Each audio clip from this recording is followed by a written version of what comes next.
The Haunted Jarvee, A Tale of Carnacki, the Ghost Finder, by William Hope Hodgson. Narrated by Sean Charles for Nightshade Audio. "Seen anything of Carnacki lately?" I asked Arkwright when we met in the city. "No," he replied.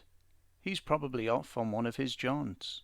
We'll be having a card one of these days inviting us to number 472 Chain Walk, and then we'll hear all about it. Queer chap, that." He nodded and went on his way. It was some months now since we four, Jessup, Arkwright, Taylor and myself, had received the usual summons to drop in at number 472 and hear Carnacki's story of his latest case. What talks they were! Stories of all kinds, and true in every word, yet full of weird and extraordinary incidents that held one silent and awed until he had finished. Strangely enough, the following morning brought me a curtly worded card, telling me to be at number 472 at 7 o'clock promptly. I was the first to arrive. Jessup and Taylor soon followed, and just before dinner was announced, Arkwright came in. Over dinner, Carnacki, as usual, passed round his smokes, snuggled himself down luxuriously in his favourite armchair, and went straight to the story we knew he had invited us to hear. "I've been on a trip in one of the real old-time sailing ships," he said, without any preliminary remarks. "The Jarvee, owned by my old friend Captain Thompson. I went on the voyage primarily for my health, but I picked on the old Jarvee because Captain Thompson had often told me there was something queer about her. I used to ask him up here whenever he came ashore, and try to get him to tell me more about it, you know. But the funny thing was, he never could tell me anything definite concerning her queerness. He seemed always to know, but when it came to putting his knowledge into words, it was as if he found that the reality melted out of it. He would end up usually by saying that you saw things, and then he would wave his hands vaguely, but further than that he never seemed able to pass on the knowledge of something strange which he had noticed about the ship, except odd outside details. "Can't keep men in her nohow," he often told me. "They get frightened, and they see things, and they feel things, and I've lost a power of men out of her. Fallen from aloft, you know. She's getting a bad name." And then he'd shake his head very solemnly. Old Thompson was a brick in every way.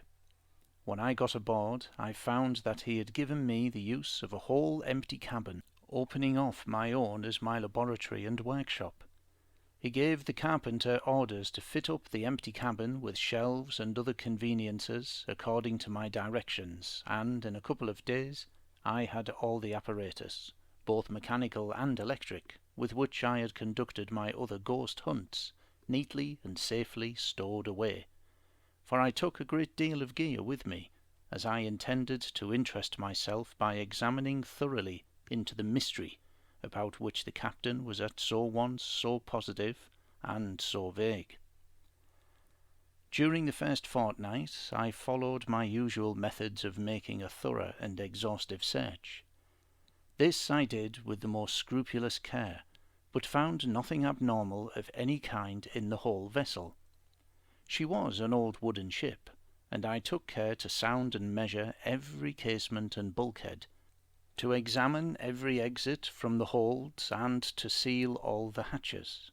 These and many other precautions I took, but at the end of the fortnight I had neither seen anything nor found anything. The old bark was just, to all seeming, a healthy average old-timer, jogging along comfortably from one port to another, and, save for an indefinable sense of what I could now describe as abnormal peace about the ship, I could find nothing to justify the old captain's solemn and frequent assurances that I would see soon enough for myself. This he would say often as we walked the poop together, afterwards stopping to take a long, expectant, half-fearful look at the immensity of the sea around. Then, on the 18th day, something truly happened. I had been pacing the poop as usual with old Thompson, when suddenly he stopped and looked up at the Mizzen Royal, which had just begun to flap against the mast. He glanced at the wind vane near him, then ruffled his hat back and stared at the sea. "Wind's droppin', mister. There'll be trouble tonight," he said. "Do you see yon?" And he pointed away to windward. "What?" I asked, staring with a curious little thrill that was due more than curiosity. "Where?" "Right off the beam," he said, "comin' from under the sun." "I don't see anything," I explained, after a long stare at the wind-spreading silence of the sea that was already glassing to a dead calm surface now that the wind had died. "Yon shadow fixin'," said the old man, reaching for his glasses. He focused them and took a long look, then passed them across to me and pointed with his finger. "Just under the sun," he repeated, "comin' towards us at the rate of knots." He was curiously calm and matter-of-fact, and yet I felt that a certain excitement had him in the throat, so that I took the glasses eagerly and stared according to his directions. After a minute I saw it, a vague shadow upon the still surface of the sea that seemed to move towards us as I stared. For a moment I gazed fascinated, yet ready every moment to swear that I saw nothing, and in the same instant to be assured that there was truly something out there upon the water, apparently coming towards the ship. "It's only a shadow, Captain," I said at length. "Just so, mister," he replied simply. "Have a look over the stern to the nor'ad." He spoke in the quietest way, as a man speaks who is sure of all his facts and who is facing an experience he has faced before, yet who salts his natural matter-of-factness with a deep and constant excitement. At the captain's hint I turned about and directed the glasses northward. For a while I searched, sweeping my aided vision to and fro over the greying arc of the sea. Then I saw the thing plain in the field of the glass, a vague something, a shadow upon the water, and the shadow seemed to be moving towards the ship. "That's queer," I muttered, with a funny little stirring at the back of my throat. "Now to the westward, mister," said the captain, still speaking his peculiar level way. I looked to the westward, and in a minute I picked up the thing, a third shadow that seemed to move across the sea as I watched it. "My God, Captain," I exclaimed, "what does it mean?" "That's just what I want to know, mister," said the captain. "I've seen 'em before and thought sometimes I must be going mad. Sometimes they're plain and sometimes they're scarce to be seen, and sometimes they're like living things, and sometimes they're like naught at all but silly fancies. Do you wonder I couldn't name 'em proper to you?" I did not answer, for I was staring now expectantly towards the south, along the length of the bark. Afar off on the horizon, my glasses picked up something dark and vague upon the surface of the sea, a shadow, it seemed, which grew plainer. "My God," I muttered again, "this is real, this—" I turned again to the eastward. "Coming in from the 4 points, ain't they?" said the captain, and he blew his whistle. "Take them 3 reals off her," he told the mate, "and tell one of the boys to shove lanterns up on the sherpoles. Get the men down smart before dark," he concluded as the mate moved off to see the orders carried out. "I'm sending no men aloft tonight," he said to me. "I've lost enough that way."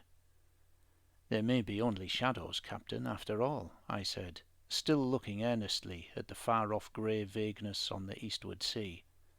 "Bit of mist or cloud floating low." Yet, though I said this, I had no belief that it was so. And as for old Captain Thompson, he never took the trouble to answer, but reached for his glasses, which I passed to him. "Getting thin and disappearing as they come near," he said, presently. "I know, I've seen 'em do that often plenty before. They'll be close round the ship soon, but you nor me won't see them, nor no one else, but they'll be there. I wish 'twas morning, I do that." He had handed the glasses back to me, and I had been staring at each of the oncoming shadows in turn. It was as Captain Thompson had said. As they drew nearer, they seemed to spread and thin out, and presently to become dissipated into the grey of the gloaming, so that I could easily have imagined that I watched merely 4 little portions of grey cloud expanding naturally into impalpableness and invisibility. "Wish I'd took them t'gallants off her while I was about it," remarked the old man presently. "Can't think to send no one off to the decks tonight, not unless there's real need." He slipped away from me and peered at the aneroid in the skylight. "Glass steady anyhow," he muttered as he came away, seeming more satisfied. By this time the men had all returned to the decks, and the night was down upon us, so that I could watch the queer dissolving shadows which approached the ship. Yet, as I walked the poop with old Captain Thompson, you can imagine how I grew to feel. Often I found myself looking over my shoulder with quick, jerky glances, for it seemed to me that, in the curtains of gloom that hung just beyond the rails, there must be a vague, incredible thing looking inboard. I questioned the captain in 1,000 ways, but could get little out of him beyond what I knew. It was as if he had no power to convey to another the knowledge which he possessed, and I could ask no one else, for every other man in the ship was newly signed on, including the mates, which was in itself a significant fact. "You'll see for yourself, mister," was the refrain with which the captain parried my questions, so that it began to seem as if he almost feared to put anything he knew into words. Yet once, when I had jerked around with a nervous feeling that something was at my back, he said calmly enough, "Naught to fear, mister, whilst you're in the light and on the decks."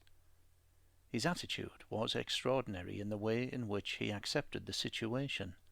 He appeared to have no personal fear.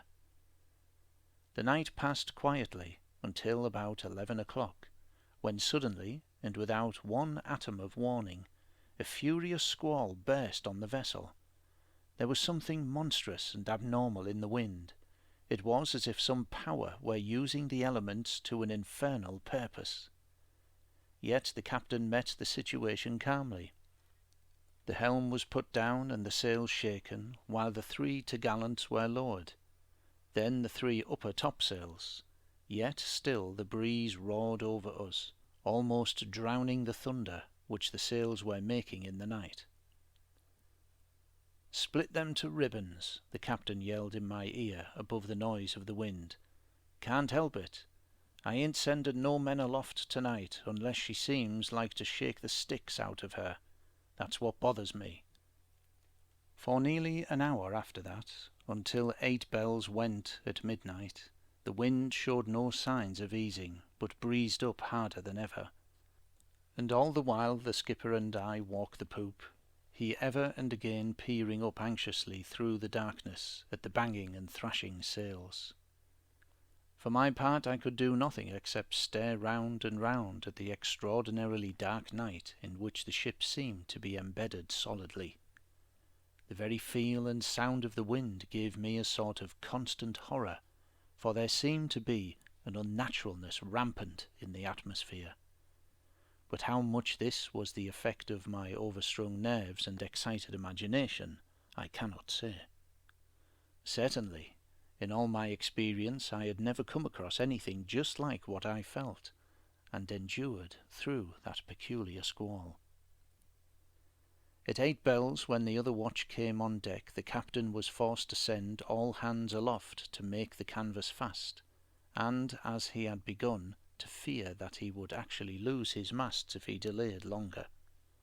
This was done, and the bark snugged right down.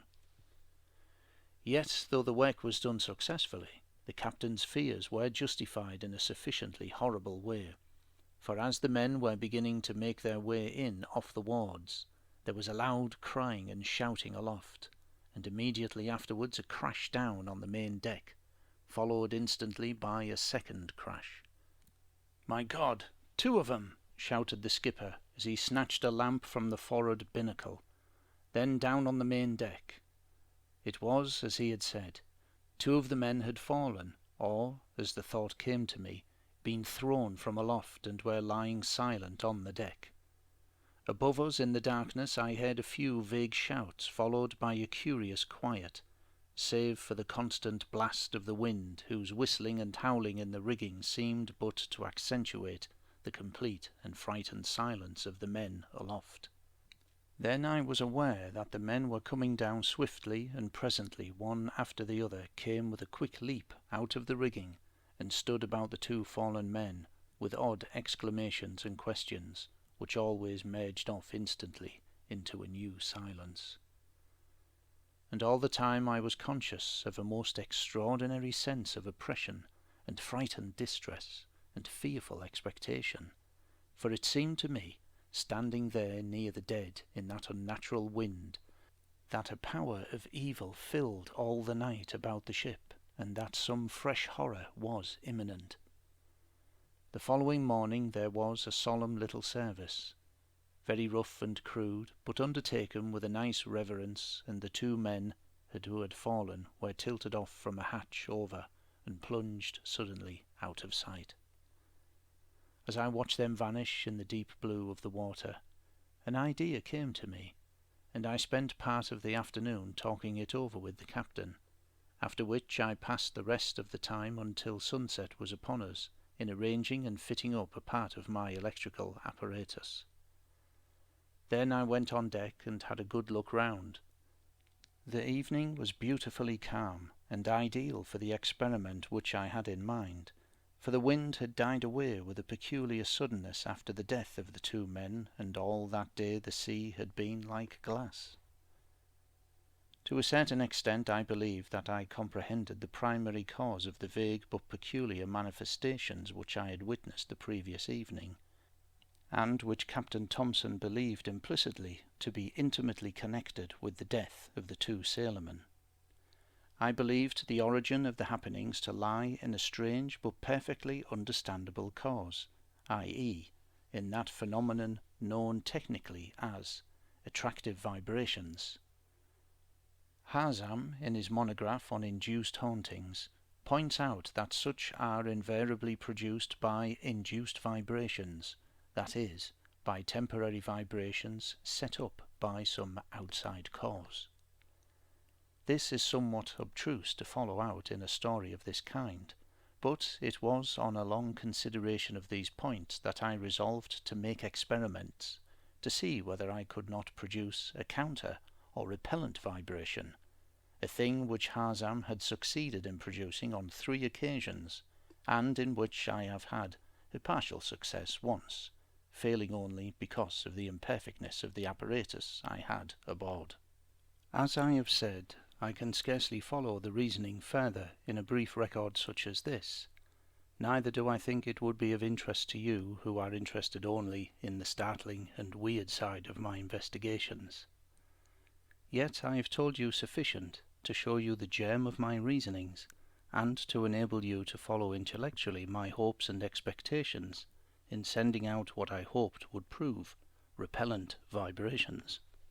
Therefore it is that when the sun had descended to within 10 degrees of the visible horizon, the captain and I began to watch for the appearance of the shadows. Presently, under the sun, I discovered the same peculiar appearance of a moving greyness which I had seen on the preceding night, and almost immediately Captain Thompson told me that he had saw the same to the south.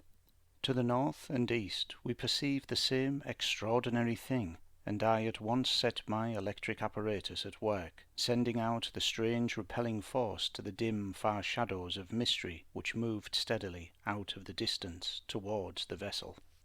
Earlier in the evening the captain had snugged the bark right down to her topsails, for, as he said, until the calm went he would risk nothing. According to him, it was always during calm weather that the extraordinary manifestations occurred.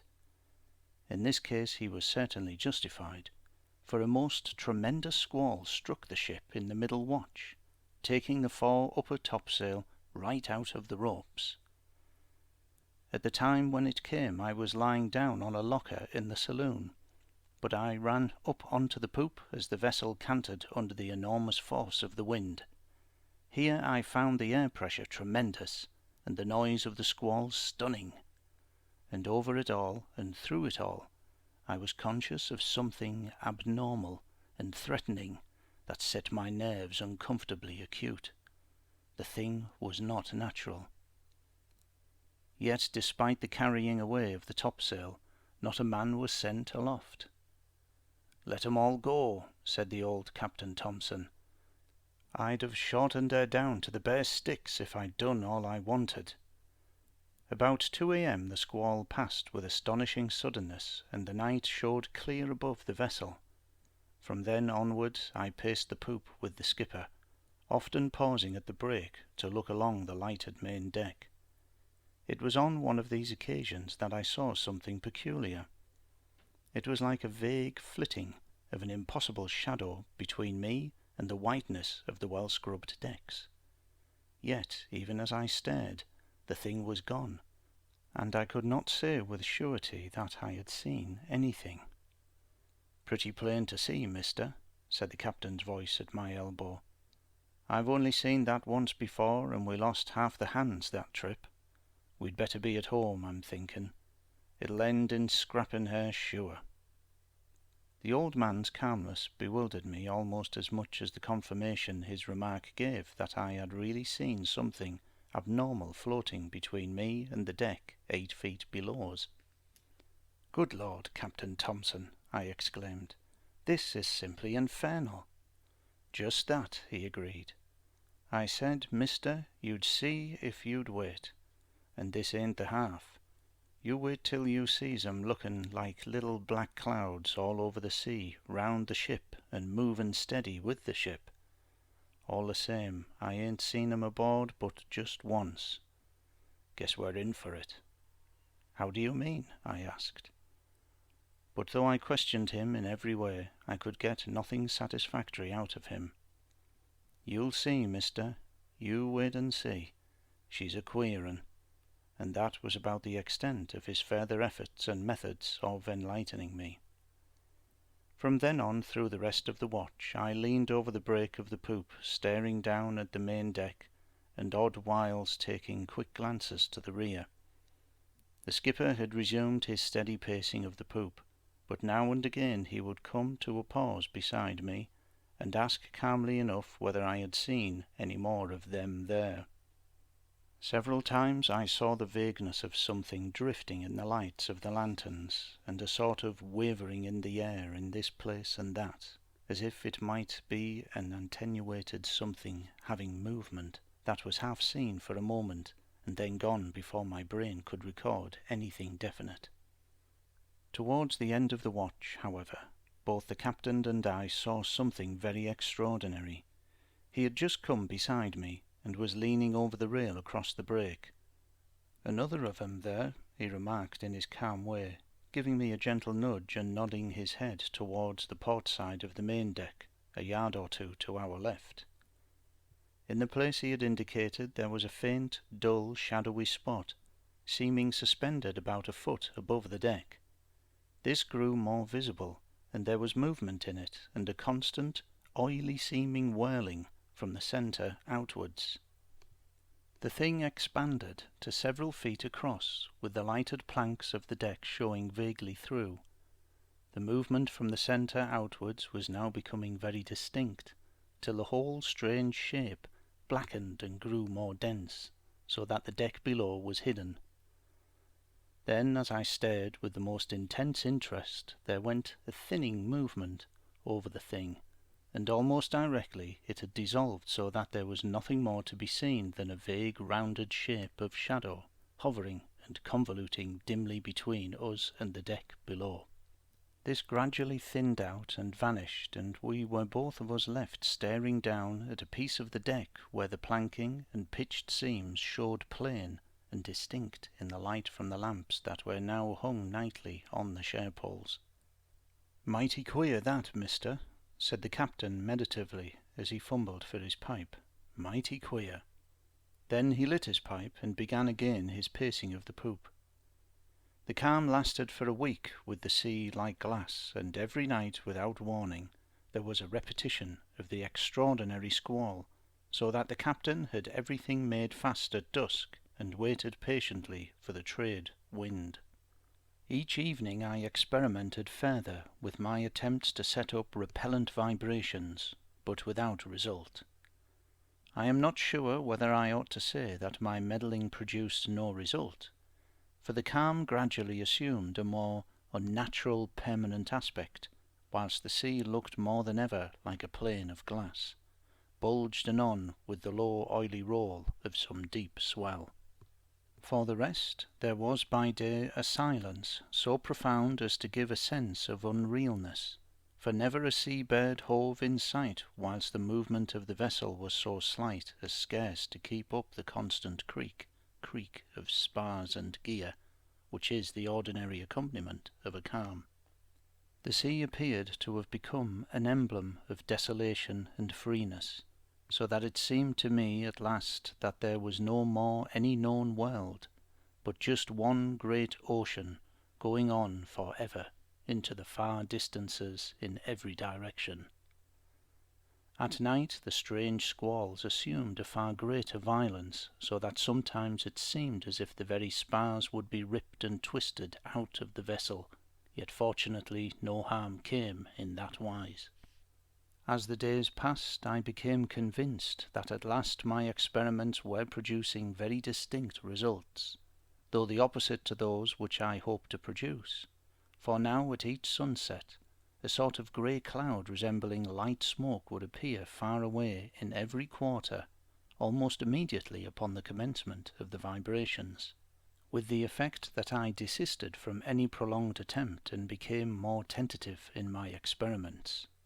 At last, however, when we had endured this condition of affairs for a week, I had a long talk with old Captain Thompson, and he agreed to let me carry out a bold experiment to its conclusion. It was to keep the vibrations going steadily at full power from a little before sunset until the dawn, and to take careful notes of the results. With this in view, all was made ready. The royal and topgallant yards were sent down, all the sails stowed, and everything about the decks made fast. A sea anchor was rigged out over the bows, and long line of cable veered away. This was to ensure the vessel coming head to wind, should one of those strange squalls strike us from any quarter during the night.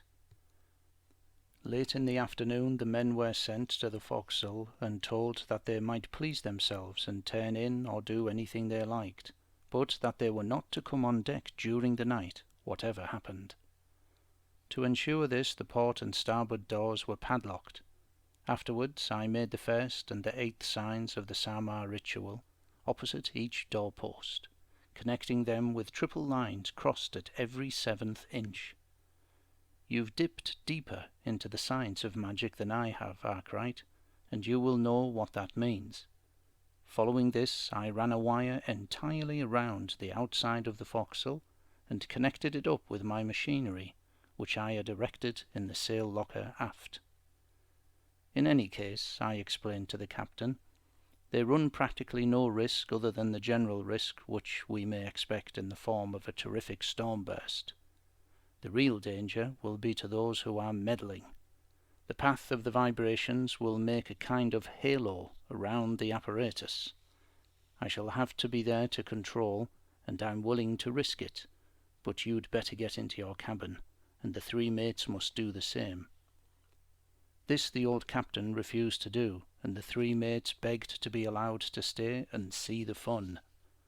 I warned them very seriously that there might be a very disagreeable and unavoidable danger, but they agreed to risk it, and I can tell you I was not sorry to have their companionship. I set to work then, making them help where I needed help, and so presently I had all my gear in order. Then I led my wires up through the skylight from the cabin and set the vibrator dial and the trembler box level, screwing them solidly down to the poop deck in the clear space that lay between the foreside of the skylight and the lid of the sail locker. I got the 3 mates and the captain to take their places close together, and I warned them not to move whatever happened. I set to work then, alone, and chalked a temporary pentacle about the whole lot of us, including the apparatus. Afterwards I made haste to get the tubes of my electric pentacle fitted all about us, for it was getting on to dusk. As soon as this was done, I switched on the current into the vacuum tubes, and immediately the pale sickly glare shone dull all about us, seeming cold and unreal in the last light of the evening. Immediately afterwards I set the vibrations beating out into all space, and then I took my seat beside the control board. Here I had a few words with the others, warning them again, whatever they might hear or see, not to leave the pentacle if they valued their lives. They nodded to this, and I knew that they were fully impressed with the possibility of the unknown danger that we were meddling with. Then we settled down to watch. We were all in our oilskins, for I expected the experiment to include some very peculiar behaviour on the part of the elements, and so we were ready to face the night. One other thing I was careful to do, and that was to confiscate all matches, so that no one should forgetfully light his pipe, for the light rays are paths to certain of the forces. With the pair of marine glasses I was staring round at the horizon. All around, but miles away in the greying of the evening, there seemed to be a strange vague darkening of the surface of the sea. This became more distinct, and it seemed to me presently that it might be a slight, low-lying mist far away about the ship. I watched it very intently, and the captain and the 3 mates were doing likewise through their glasses. "Coming in on us at a rate of knots, mister," said the old man in a low voice. "This is what I call playing with hell. I only hope it'll all come right." That was all he said, and afterwards there was absolute silence from him and the others through the strange hours that followed. As the night stole down upon the sea, we lost sight of the peculiar incoming circle of mist, and there was a period of the most intense and oppressive silence to the 5 of us, sitting there watchful and quiet within the pale glow of the electric pentacle. A while later there came a sort of strange, noiseless lightning. By noiseless I mean that while the flashes appeared to be near at hand and lit up all the vague sea around, yet there was no thunder. Neither, so it appeared to me, did there seem to be any reality in the flashes. This is a queer thing to say, but it describes my impressions. It was as if I saw a representation of lightning, rather than the physical electricity itself. No, of course, I am not pretending to use the word in its technical sense. Abruptly a strange quivering went through the vessel from end to end and died away. I looked fore and aft, and then glanced at the 4 men who stayed back with me at a sort of dumb and half-frightened wonder, but no one said anything. About 5 minutes passed with no sound anywhere except the faint buzz of the apparatus, and nothing visible anywhere except the noiseless lightning which came down, flash after flash, lightening the sea all around the vessel. And then a most extraordinary thing happened. The peculiar quivering passed again through the ship and died away. It was followed immediately by a kind of undulation of the vessel, first fore and aft, and then from side to side. I can give you no better illustration of the strangeness of the movement on that glass-like sea than to say that it was just such a movement as might have been given her had an invisible giant hand lifted her and toyed with her, cantering her this way and that with a certain curious and rather sickening rhythm of movement. This appeared to last about 2 minutes, so far as I can guess, and ended with the ship being shaken up and down several times, after which there came again the quivering, and then quietness. A full hour must have passed, during which I observed nothing except that twice the vessel was faintly shaken, and the second time this was followed by a slight repetition of the curious undulations. This, however, lasted but a few seconds, and afterwards there was only the abnormal and oppressive silence of the night, punctuated time after time by those noiseless flashes of lightning. At the time I did my best to study the appearance of the sea and atmosphere around the ship. One thing was apparent, that the surrounding wall of vagueness had drawn in more upon the ship, so that the briefest flashes now showed me no more than about a clear quarter of a mile of ocean around us, after which the sight was just lost in trying to penetrate a kind of shadowy distance that yet had no depth in it, but which still lacked any power to arrest the vision at any particular point, so that one could not know definitely whether there was anything there or not, but only that one's sight was limited by some phenomenon which hid all of the distant sea. Do I make this clear? The strange, noiseless lightning increased in vividness, and the flashes began to come more frequently. This went on till they were almost continuous, so that all the near sea could be watched with scarce an intermission. Yet the brightness of the flashes seemed to have no power to dull the pale light of the curious detached glows that circled in silent multitudes about us. About this time I became aware of a strange sense of breathlessness. Each breath seemed to be drawn with difficulty, and presently with a sense of positive distress. The three mates and the captain were breathing with curious little gasps, and the faint buzz of the vibrator seemed to come from a great distance away. For the rest, there was such a silence as made itself known like a dull, numbing ache upon the brain. The minutes passed slowly, and then, abruptly, I saw something new. There were grey things floating in the air about the ship, which were so vague and attenuated that at first I could not be sure that I saw anything, but in a while there could be no doubt that they were there. They began to show plainer in the constant glare of the quiet lightning, and growing darker and darker, they increased visibility and size.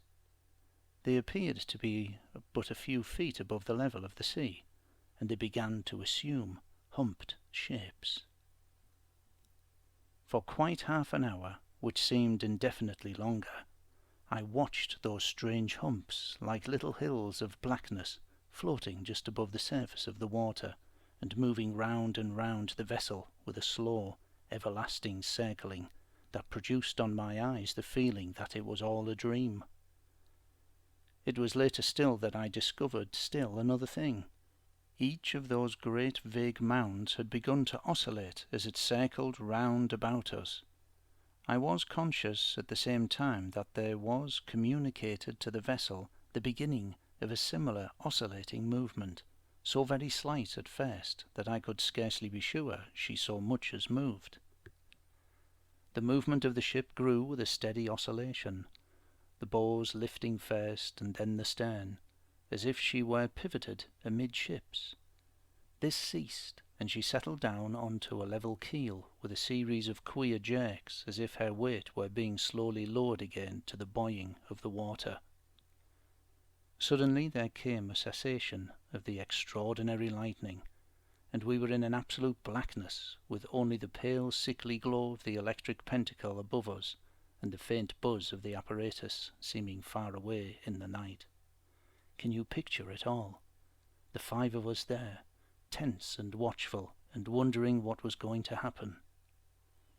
The thing began gently, a little jerk upward of the starboard side of the vessel, then a second jerk, and then a third, and the whole ship was canted distinctly to port.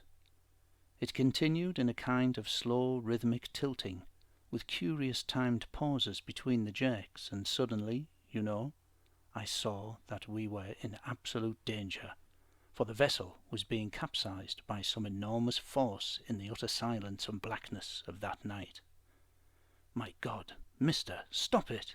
came the captain's voice, quick and very hoarse. "She'll be gone in a moment. She'll be gone." He had got onto his knees and was staring round and gripping at the deck. The 3 mates were also gripping at the deck with their palms to stop them from sliding down the violent slope. In that moment came a final tilting of the side of the vessel, and the deck rose up almost like a wall. I snatched at the lever of the vibrator and switched it over. Instantly the angle of the deck decreased as the vessel righted several feet with a jerk. The righting movement continued with little rhythmic jerks until the ship was once more on an even keel.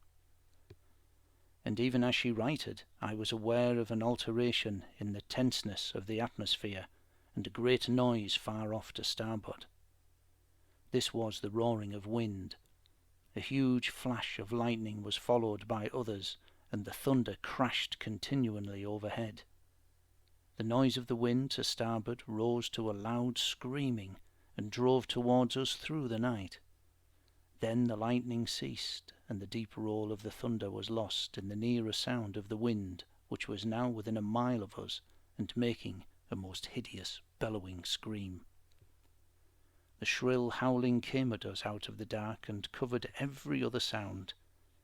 It was as if all the night on that side were a vast cliff, sending down high and monstrous echoes upon us.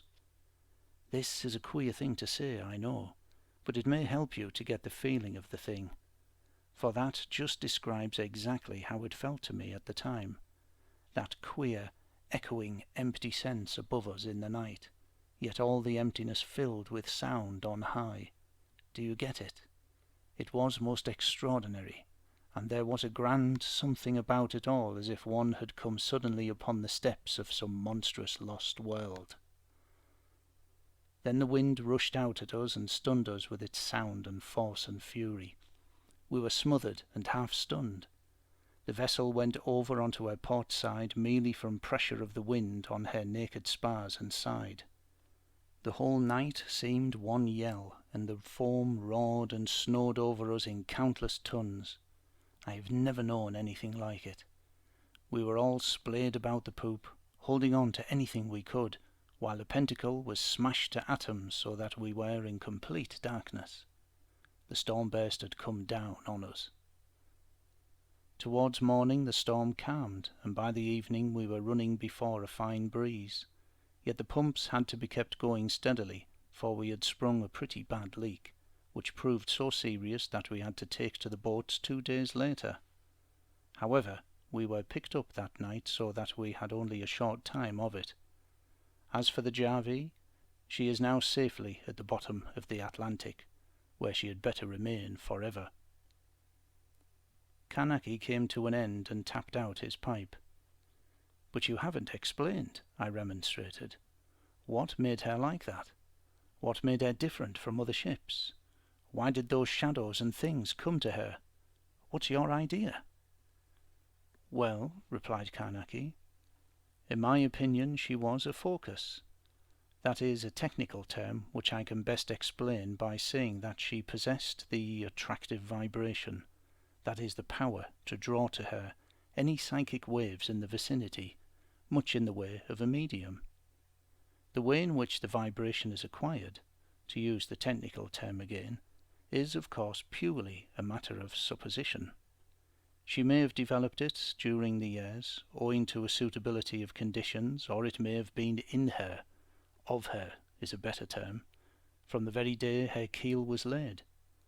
I mean the direction in which she lay, the condition of the atmosphere, the state of the electric tensions, the very blows of the hammers and the accidental combining of materials suited to such an end, all might tend to such a thing. And this is only to speak of the known. The vast unknown it is vain to speculate upon in a brief chatter like this. I would like to remind you here of that idea of mine that certain forms of so-called hauntings may have their cause in the attractive vibrations. A building of a ship, just as I have indicated, may develop vibrations, even as certain materials in combination under the proper conditions will certainly develop an electric current. To say more in a talk of this scope is useless. I am more inclined to remind you of the glass which will vibrate to a certain note struck upon a piano, and to silence all your worrying questions with that simple little unanswered one. What is electricity? When we've got that clear, it will be time to take the next step in a more dogmatic fashion. We are but speculating on the coasts of a strange country of mystery. In this case, I think the next best step for you all will be home and bed. And with his terse ending, in the most genial way possible, Carnacki ushered us out presently on to the quiet chill of the embankment, replying heartily to our various good nights.